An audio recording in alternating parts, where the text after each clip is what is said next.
pensamos en mitología, solemos pensar en algo muy concreto. Historias antiguas, dioses lejanos, héroes imposibles y un pasado que ya no tiene mucho que ver con nuestra vida cotidiana. Algo interesante, sí, pero también algo que se estudia, se memoriza y nada más. Y con Japón pasa mucho esto. Se habla de su mitología ya como si fuera una especie de catálogo, ¿no? Amaterasu, Susanoo, Izanagi, Izanami, los kami, los yokai, nombres, historias, fechas, pero rara vez nos preguntamos para qué sirven realmente estos mitos, o por qué siglos después siguen estando tan presentes en la forma de pensar japonesa. Y hoy no quiero hacer un vídeo explicando quién es quién, quiero hacer algo distinto. Intentar entender qué cuentan estos mitos sobre las personas, no sobre los dioses. Porque si algo caracteriza a la mitología japonesa es que no trata de grandeza, sino de fragilidad. No trata de vencer, sino de convivir. No trata de perfección, sino de aprender a vivir con el error. Pero antes de seguir me gustaría decirte que esta temática de mitología japonesa me la recomendaron en una encuesta que hice en Instagram. Así que si quieres participar en el contenido de los vídeos que saldrán próximamente en este canal, ya sabes, sígueme en redes y estate pendiente porque haré más encuestas para ver qué contenido os interesa que vaya sacando semana tras semana. Y por supuesto, si te interesa este contenido, dale like y suscríbete, ¿no? En cierto modo me siento mal porque la persona que escribió esta recomendación simplemente dijo mitología japonesa.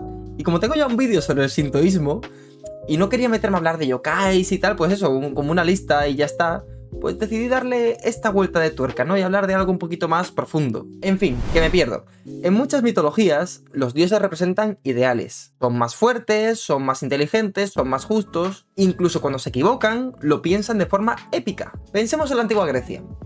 Con esos dioses hermosos que tenían romances por todas partes, ¿no? Lo cual eran infidelidades, sí, pero también nacían los héroes con las historias más chulas, ¿no? Pero la mitología japonesa no es así. Los kami se comportan de una manera sorprendentemente humana. Se enfadan, sienten celos, se avergüenzan, huyen de los conflictos y a veces se empeoran las cosas sin querer. No es que Zeus, porque de un calentón se enamore y preñe a una mujer fuera del matrimonio, sea menos humano.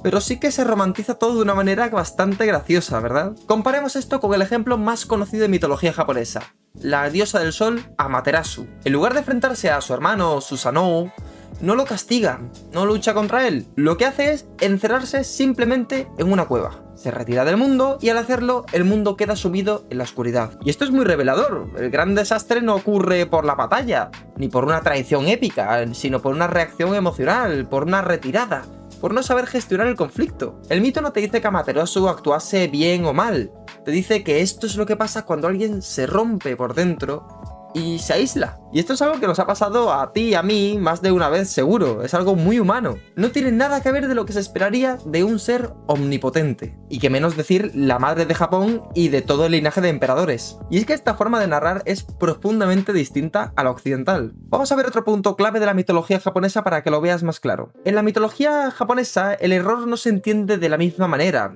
El pecado no existe pues de la misma manera que existe para el sentido cristiano. No hay una culpa eterna, no hay una condena definitiva. Ese infierno, ¿no? Y esas leyes morales, no es que sea tan claro que está bien y que está mal y que es el castigo o no. Lo que existe es la impureza. Esto es el desequilibrio, que algo se ha roto, que algo no está en su sitio y lo importante no es castigar, sino restaurar. Recordemos el confucianismo. La idea de que la armonía, ¿no? De que todo fluya, ¿no? Que esto también está muy vinculado al budismo, está muy vinculado al wabi-sabi, ¿no? Que si visteis el vídeo que hice sobre el wabi-sabi, también todo tiene mucho sentido, todo es un conjunto realmente. Y por eso tantos mitos no terminan como una victoria, sino como un ritual. Es una separación, una purificación o incluso un silencio. El conflicto no siempre se resuelve.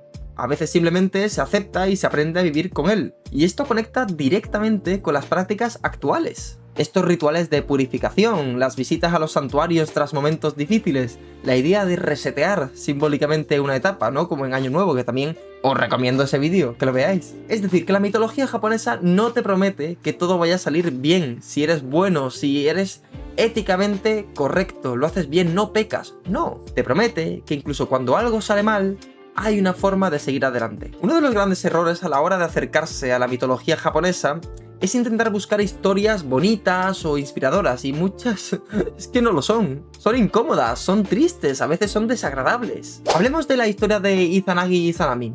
En el vídeo del sintoísmo te conté esta historia, ¿no? Que si bien acaba con la formación de las islas japonesas, es muy triste, ¿no? Cómo se tienen que separar estos dos y pues acaba la cosa como acaba, trágicamente. Pero es que no es una historia de amor. Es una historia sobre la muerte y la incapacidad de aceptar la pérdida. Izanagi no puede soportar ver en qué se ha convertido Izanami. Huye, la rechaza y ese rechazo tiene consecuencias irreversibles. No hay moraleja fácil ni arco de redención. Hay dolor, separación y aceptación. Es luto. Y eso dice mucho sobre cómo esta cultura ha entendido históricamente el mundo. Como un lugar donde no todo se puede arreglar, pero sí que se puede comprender. Cuando leemos una obra de literatura japonesa, desde nuestra perspectiva occidental, es muy crudo, es muy pausado y deprimente. Claro, se tratan temas tan tristes que la verdad desmotivan a cualquiera. Pero este proceso reflexivo, desde lo más fondo del pozo, es lo que lo hace única y bella a este tipo de literatura y a esta cultura. Y por eso la mitología japonesa no se quedó en los libros. Sigue viva en los nombres de las montañas, de los ríos, de los pueblos y de los festivales, en los kami locales y en la relación con la naturaleza. No es casualidad que muchos desastres naturales se entiendan no como castigos divinos porque hemos sido malos o lo que sea, sino como parte de un ciclo que se repite, porque todo, al final, acaba fluyendo. El mito no te dice que esto ocurre porque alguien hizo algo mal, sino que esto ocurre porque el mundo es así.